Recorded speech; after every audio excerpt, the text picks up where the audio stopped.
You know what I'm gonna do? I'm gonna put you up on some game. Walk, keep on walking straight to the hell we made. Why always a wall, babe, when we wanna come closer? Don't tell. Hi, my name is Lakonda and I am a nurse, and I'm coming on to discuss safety in home health. Right now I work in the city of Chicago, and there's been a lot of things going on. So if you are a nurse that goes to patients' homes, this is for you. Maybe, and if you know you skilled and you know better, then maybe this is not for you. But if you have any advice, please put it in the comment section, because I'm learning every day. I try to learn something. If you carry a purse, if you are a person that carry a purse, do not bring it with you on your visits, okay? Leave the purse at home. Get you a wallet and put your ID, credit card, or money in a small wallet and put it in your pocket. Do not carry extra stuff to the visits. I had a friend that put her purse in the back and piled a lot of stuff on top of it, and someone still went in her car, broke the window, and got her purse. And it was not a cheap purse. She had to go get all her identification done. I wouldn't even put a purse in my trunk. She had to go get all her identification redone. She had to stop all her credit card payments. So take my advice and do not bring a purse on those visits with you. Okay. On your way to your visit, please take your time.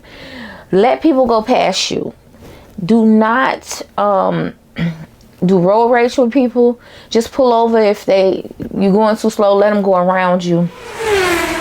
Just take your time, because you don't want to get stressed out doing a job that you do every day. So just take your time and pace yourself. Do you all remember the movie Unhinged with Russell Crowe, when something happened at the light and that man stalked that woman, killed all her family and friends? When I saw that movie, I don't blow at people. I think she blew at him at the light, and that's what started that's what started all the killing and everything. Once she blew that horn, and then it just kept going till they had to kill him. But just to say, that movie just remind me, just let people go around you. Don't blow. No road rage, okay? This is your job. You have to travel through the streets of whatever city you live in. Also, before you go to do your visit, please call the family and set up the time that you're going to go.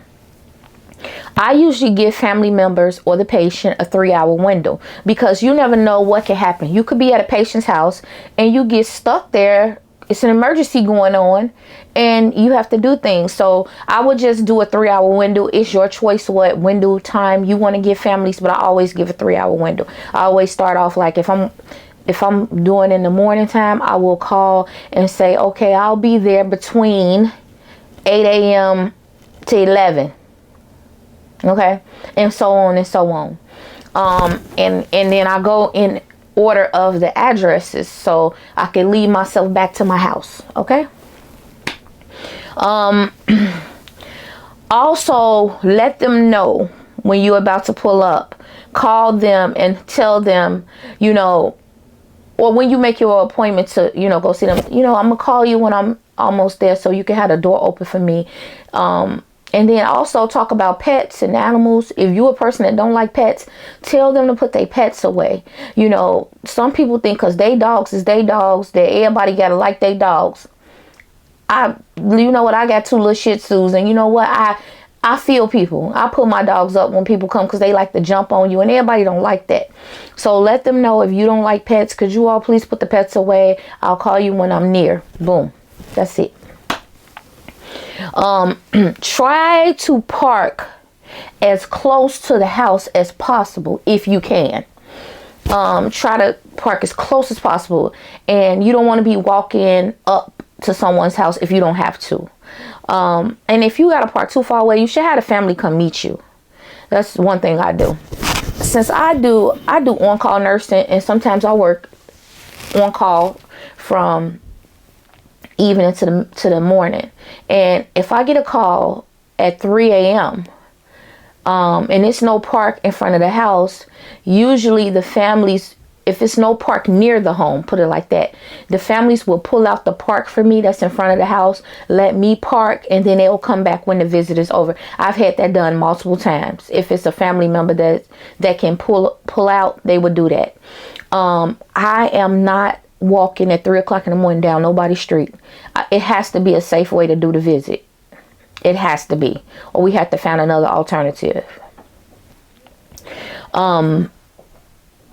When you get about 5 minutes away, please put your phone away. Turn the radio off so you can hear what's going on in that area where you finna park at. Okay? Example. I pulled up on a block. I had turned my radio off. I always do this. I turn my radio off, put my phone away. I'll be ready to roll when I park. So I turn my radio off, turn my phone off, and I get on the block and I'm finna park. I'm literally finna park in front of the house. This is in the daytime. I hear bang, bang, bang, bang, bang. And those was not firecrackers. So I had to pull off. You know, we have to do alternative things when things like that happen. Their loved one is the only one that you got to see. They the only patient, and that's the only concern. You know, they forget that you have to see other people too. And then sometimes things happen. I've had family members get mad at me. Well, Dad, what took so long? Honey, I had to deal with an emergency. Like, and they family be okay. It's just a regular visit, you know. Like, I had to deal with an emergency. They be acting like it's a crime. Like, I got shit to do. Okay. Don't schedule nothing to do when you get a nursing visit. Or get somebody else there. Oh my God. You know. So yeah. I talk about, you know, pets. When I call, I get them a 3-hour window. I also let them know that I'm going to call when I'm pulling up. Can you please be at the door or have the door open? Especially this day and time, it really ain't no good neighborhoods. Even them high tax paying neighborhoods. So, but some are worse than others. And I grew up in the city of Chicago, so I kind of know the neighborhoods. So I might call them and say, you know, could you be at the door? Depending on where I'm going. I say, could you be at the door? Now, try to park as close to your house that you're going to as possible. If you can. Of course, that's if you can. Leave some room between the car in front of you and your car. Hopefully, you know, that car don't leave between your visit. But anyway, if you can do that, leave some space, just because you just never know, you know, if you got to hurry up and pull off. I done had so many instances happen to me. I'm going to give you one. This is a long time ago when I was doing home health. This was back in the days when I first started home health as a kind of new nurse. I had been a nurse probably a year. Maybe 2, I can't remember, but it was back then. So I'm leaving the patient house in Inglewood, Chicago, Southside. And the car in front of me, it was a car with some guys in front of me. Now, I was in a Chrysler 300M, and it was a raggedy. I guess it looked good on the outside, but it had a lot of problems. But anyway, I don't know if they were trying to rob me, take the car. I don't know. But they was in front of me. And I saw them slow down. Like, what y'all slowing down for? So I had to think quick. So they slowed down. I had space because I don't get up on nobody's car. I keep my space, my distance. So the boy in the back seat, he jumps out the car. He jumps out and was running toward me. I had to think quick on my feet. Growing up on the south side of Chicago, you think quick on your feet, baby. So I turned right, got in front of him, got in front of the car. Now at this time, the guy, since he saw me run, he done jumped back in the car. Do you know they had the nerve to follow me for like 2 blocks? I'm blowing stop signs. I'm risking my life trying to get away from these guys. I'm like, what do they want? This car, y'all want this car? I ain't got no money. I don't know what they wanted. But they was on my bumper till I'm tell you where I was. I was on 63rd in Chicago. It's a police station. Like, I'm like going west, like Ashland. It's a police station near there somewhere. If people from Chicago, you know what I'm talking about. If you live in the inner city, and they rolled me all the way to the police station. I said, these some bold people. They rolled me to that police station. Once I got to the police station, I didn't even go in the police station. I just went to the crib. You know, it is what it is. So that did happen to me, and it didn't scare me though. It really didn't. So when I get to the person's house, I circle the block, and I might hit that block, see what's going on that block. I might see who's sitting on the porch. I might see who's sitting in their car. How the block look? Is kids playing outside? What's going on this block? You know. So I look around, look on the block, see what's going on. Then I'll come back around if I feel like it's okay, you know, and nothing's 100%. This is just safety techniques that I put in just to make myself, you know, feel safe. So after I circle the block, see that it's okay, don't look that, you know, it look all right, you know, then I'll go ahead and do that parking, and I'm, you know, park. I give them some distance. I give myself some distance between the cars.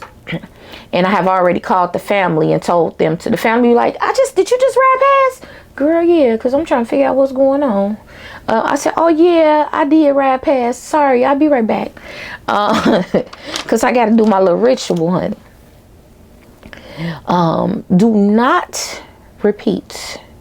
Do not go in your trunk when you get to these people's house. Have that stuff in your front seat. When you called to make your appointment with them, at that call, you should have been asking them, do they need anything? Because, you know, sometimes they be needing stuff. I know I do on call, and they might need some adult briefs or adult pull-ups, or the family might even need wound supplies. So I would have that in a bag for them, a little shopping bag. I put all the supplies in there for them, and I grab that bag in my small nursing bag, and I'm out of there. I'm real fast on my feet. So that's what you do. Have everything in that passenger seat so you don't have to go in your trunk. You can just grab your stuff and go in that patient's house. Hopefully they'll be standing at the door. Now, you do have some families that will not do that. Okay. You have to decipher for yourself, is this okay environment where they really don't have to do that? Or, you know, if it's not, you know, I have declined a visit due to safety. And we do make alternative arrangements for patients if it's a safety issue. But I have to take care of myself, okay? I come first. You know, nursing, yeah, but what they say on the airplane, put your mask on first, then you help the other people. So if it's unsafe, do not put yourself in harm's way. If you work for a good company, they should have alternative arrangements for the patients if it's an unsafe, a safety issue. Okay. So with all that said, please be vigilant. Lessen your distractions. If your state allows open carry or concealing carry, I don't know, you might want to look into that. Have pepper spray or mace readily available just in case of an emergency. This video is only to make you aware. I've had a lot of experience working in the community, and I've ran into a lot of issues. And I just think nurses who have never did home health or hospice or community nursing or worked for an insurance company where they got to go to the house. You know, it's so many jobs that nurses do where they have to go to the house. Some nurses do infusion therapy, and they have to go to the house. It's just a lot of things. So this is just safety 101. Okay? If you have some advice about safety for nurses in the field, and you know, this don't only have to be for nurses. Honestly, that parking close to people and all that, I use that in my everyday life. Okay? I don't pull up on people. When we at the light, I give them space. I give them space. One day I was at the light in the city of Chicago. This little boy, He looked like he was about 13 years old. He walked up, tried to open my door. Dude, you gonna walk up and try to open my door for real? So these things actually happen to me. But I'm gonna keep on pushing because I have to take care of, I went to school to be a nurse. I took an oath to take care of sick people, and that's what I do. So if you like this video, please comment, give me some advice on safety, subscribe to my channel, and thank you. Have a wonderful, wonderful holiday.